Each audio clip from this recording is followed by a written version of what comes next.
Hi there, I'm Johnny Jenkins and welcome to this Raw News special where we talk to the education officer at the University of Warwick Students' Union, Megan Clarke, all about the changes that are taking place this year. You know, we're learning online for at least the first half of this term, maybe longer. Exams are online, and the university this week have outlined their package of measures to try and mitigate the effects of the pandemic. But there's been a fair bit of anger, I think, and upset at these policies. So we'll bring in Megan Clarke now. Hi, Megan. It's great to see you. And Hiya.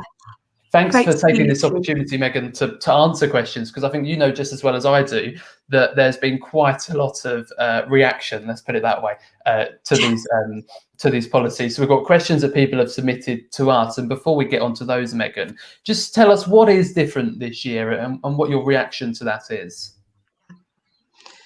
So, for those who aren't aware, the university released a new mitigation package this last Tuesday. There is a simplified version of it on the SU website on the front page if people aren't aware and want to read through something which is a lot less wordy.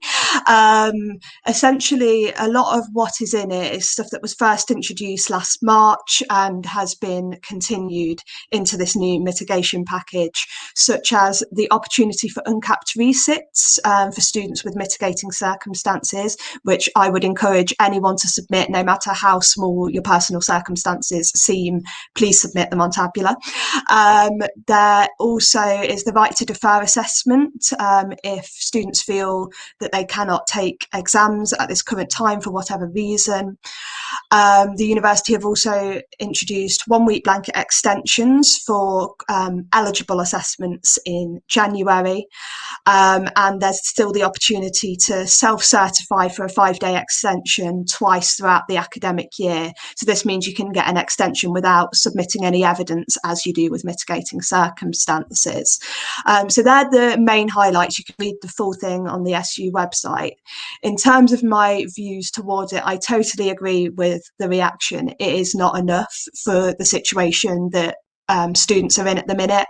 As Johnny said before, most of you are working at home for the first at least half of this term, and it's just not the same. It's just not the same environment for you to be completing your lectures and seminars. And not only that, they are online, which is not the same effective teaching that students last year, for example, in the first 2 terms would have got. So I totally understand your concerns, and we will be continuing to lobby the university for a better no detriment policy, which is something we had asked them for prior to it being released, but they didn't take it up at this time. So we're continuing to try. I understand, Megan, it's a difficult situation for the university because of a safety net policy is based off assessments you've already done, summative assessments you've already done, and many students haven't had the opportunity as of now to do any. I certainly I haven't submitted any. And that's why it's difficult to create a safety net policy if you haven't had the assessments. But this question from an anonymous person really sums up the attitude that students have right now. They say, why is the SU not doing their job? Why are they celebrating winning a safety net policy which doesn't actually protect or mitigate students against the effects of COVID-19? Do you think there is a safety net policy there? As in, I don't think there is a safety net in the way that there was one last year, and there totally isn't a no detriment policy, and I understand that. There are policies to mitigate against the situation. They just don't go far enough, as I said earlier. And I feel like the SU, we are doing our job. I'm working to the best of my ability in meetings with the university most days to try and get them to listen to students. I actually have one in about 45 minutes where I'm going to highlight the petitions to them and show them some of the student reaction and see if that changes their minds. And I'm doing this most days. It's the SU, it's the uni senior management who has the power to implement these no detriment policies. We do not have the power to do that. We have the power to lobby them and try and persuade them. And I think the petitions are really helping, and I will highlight those to the university. But in the end, it's their decision, and we're trying our best. Essentially, we do understand the situations you're in, and we are trying our best to help you with that. Perhaps, Megan, you pass on this comment from a third-year student called James to the Central University, because James says if 1 out of 3 terms were COVID affected last year, so the final term was Yeah. affected very heavily by COVID, and we got a safety net last year, why is there no safety net this year, given 3 out of 3 terms in the academic year will be in some way affected by COVID? That really sums up the student view right now. Yeah, it really does. And that's something I actually highlighted to the uni in a phone call with one of the senior managers last night, is that is the student feeling. And as you said before, there are reasons why they can't base it on previous summative grades. Like yourself, Johnny, lots of students have not done summative assessment yet this year, but there are other ways we could implement a no detriment policy. For example, at Leeds Beckett have are getting rid and not counting students' worst 60 credits of this year. And that is also a suggestion that's come through in the petition by Enable and the other liberation societies, which is something I'm going to raise to the university in my meeting with them, that there are other ways to do a no detriment policy that are achievable.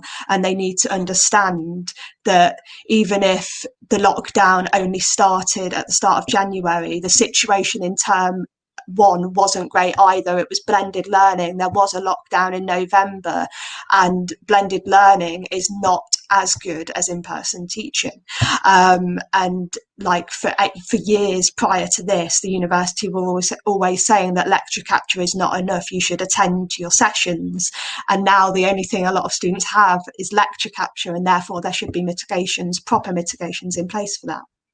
And if you chose to do a fully online degree through the Open University, you wouldn't be paying as much, because you accept that you don't get the same educational experience. Now that we're operating online at the moment and really for the foreseeable future, do you think there's a case to reduce tuition fees? I think there definitely is, and I think the NUS are doing some work to lobby the government on tuition fees.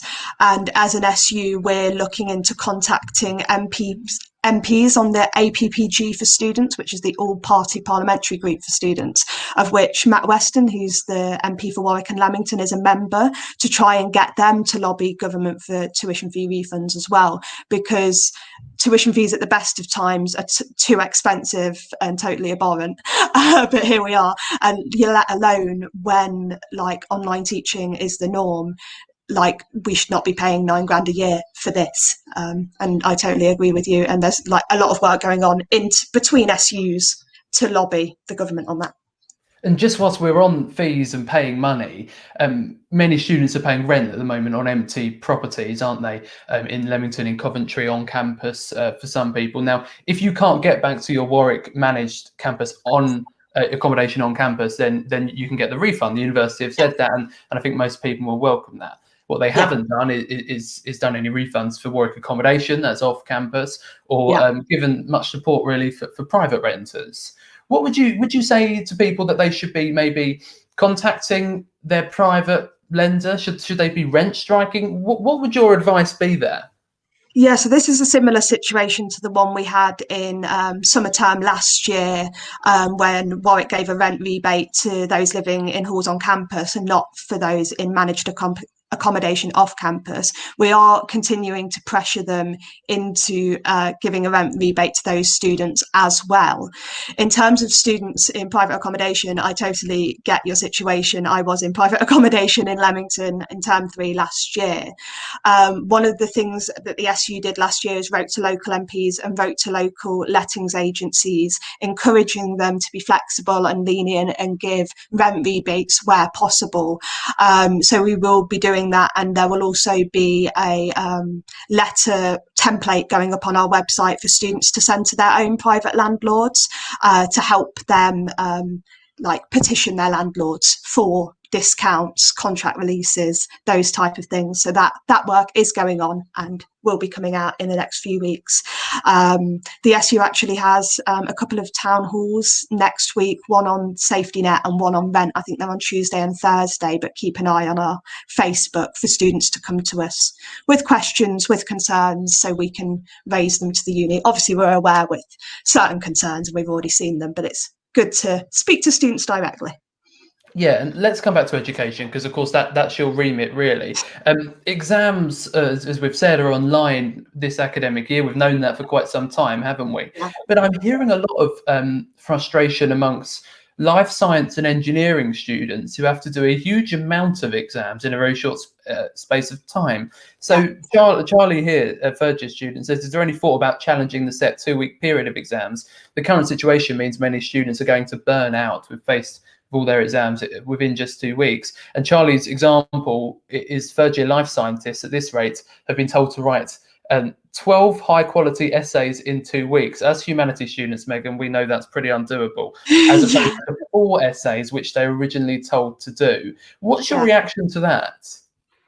I mean, I think that the reaction to that is just that it's totally unacceptable. Departments should be being as lenient and as flexible as possible with their students at this time, and they shouldn't be increasing the workload, which it sounds like that's what life sciences have done.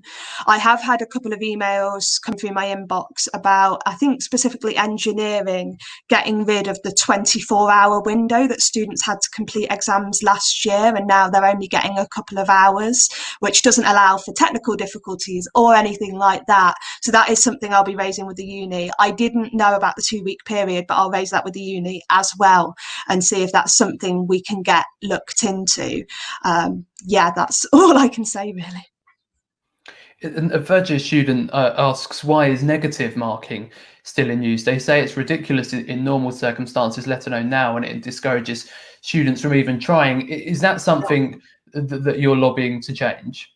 Yeah, that's an email. It might be the same student who submitted the question as who emailed me about a week ago. And that is something I'm raising as well, because at this time, students are at home. The Wi-Fi might be like being battled between parents working from home or siblings homeschooling, and it's just not an easy situation to be doing these exams in. And we don't want anything in the way that's going to make it harder and place more barriers in the way. We should be making it as easy as possible for students to be completing their education during these difficult times. And I think that that's what we're trying to persuade the uni to do. I think that there's like a difference. Yeah, there's a huge difference between like the quality of education students got last year, the quality and effectiveness of education they're getting this year. And that's just something the uni need to understand. And I think it's important to say that the lecturers, the people leading the classes, are trying their hardest to deliver the Yeah, best of education course. they can, but it's an impossible situation. It's not going to be the same quality. Yeah, and like I totally sympathize with like lecturers and staff as well. Like that, just like we're not used to learning online, they're not used to teaching online, and admin staff in departments are trying to get through all the self-cert requests and mitigating circumstances requests that they're getting through, and like it's a very stressful situation for them as well. And I think the more leniency and the more like blanket mitigation that the university can put in place, the more that takes the pressure off departments. Obviously, lecturers are always going to teach to the best of their ability, as you say, but it's not going to be as good as when we were in a room with them. A postgraduate taught student says, how can the university claim that online teaching is the same value for money when I can't access facilities? I think they mean in-person buildings and things. Yeah. And today in the seminar, they give the example of the professor leaving for 30 minutes in order to change their headphones. They say this wouldn't be justifiable in person, and it's Yeah. not the same value as a degree in person. They also say that many lecturers don't seem to have had much training in Microsoft Teams, knowing how to use it. Yeah. So that highlights the same issue there, is that it isn't the same quality and it just can't be. Yeah, and there was training and stuff put in place for university staff before the academic year started, and it was taken up by like quite a few thousand, like a couple of thousand staff, but that's not going to cover all the issues that could possibly occur in a Teams seminar or a Teams lecture. And like the student was saying about access to resources as well, with the library closing this week, like it's the access to resources is just diminishing, if anything. That's an important point, because the library is now open just for click and collect book orders that you need to take out. But of course, many people aren't in the general location. I'm miles away from university, and I know they're doing a postal service, but many people use the library as somewhere to study. We know how busy it gets at this time of year. So on that point, Oliver Costello says, for those of us not at Warwick, unable to access physical copies of text they need from the library, essay writing has become a much more difficult and complicated process.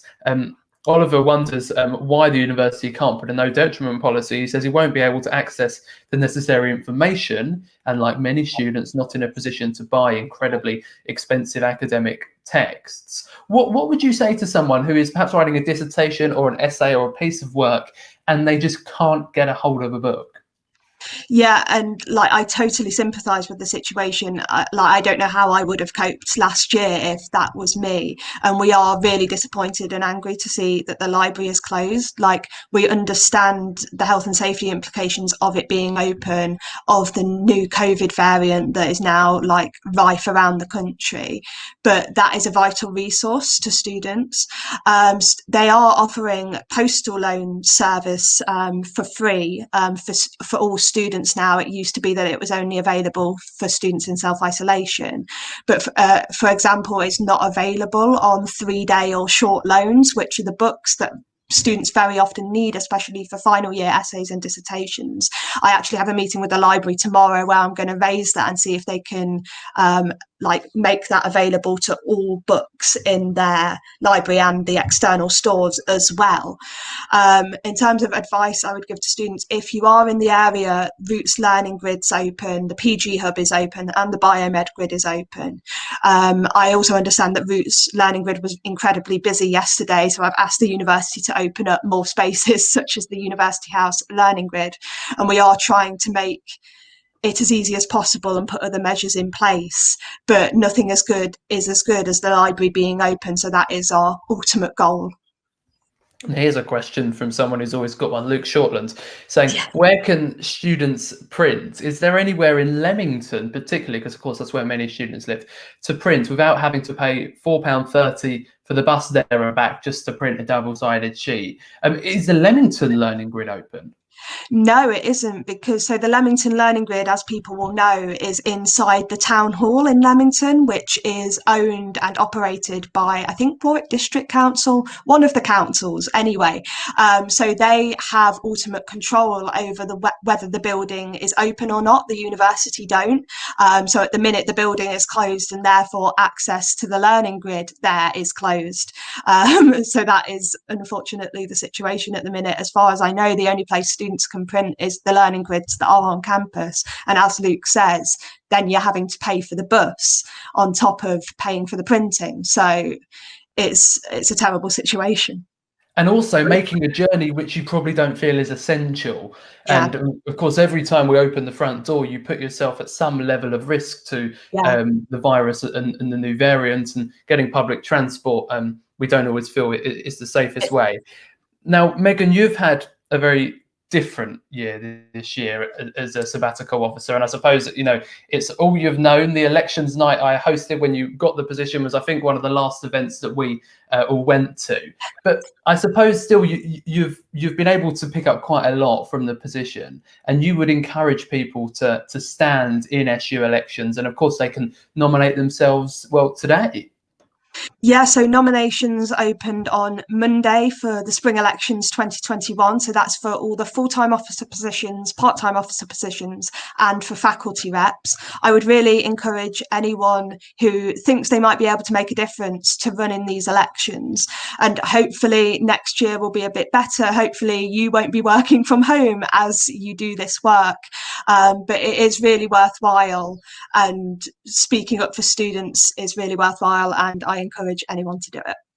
And Megan, if someone has a concern that they haven't been able to raise today, or maybe we weren't able to fit in, they can get in touch with you. Yeah, they can. So my email is just education@warwicksu.com. So please get in touch if you've got any concerns about the safety net, about the library, anything else. I'm always happy to listen. We're currently collating as a SAB team a lot of the comments and emails we've had about safety nets, and we're also going to collate a lot of the complaints we've had about the library and specific issues we've heard, like with the postal loans not being available on all books. So we do listen, we are collating them all, and we are passing them on to the relevant uni teams. So please do get in touch. Okay, well, Megan, thanks so much for talking to Raw News today. That's the Education Officer, Megan Clarke. Thanks, Megan. Thank you. Bye-bye. And thank you for watching. And if you want to get involved in Raw, show applications are open. If you want to, maybe it's a news show like mine, or a music or an arts or whatever, you can apply. Just find Raw News on Facebook and Raw 12:51 AM, and you'll be able to apply there. Across campus, online, and on 12:51 AM. This is your student radio station.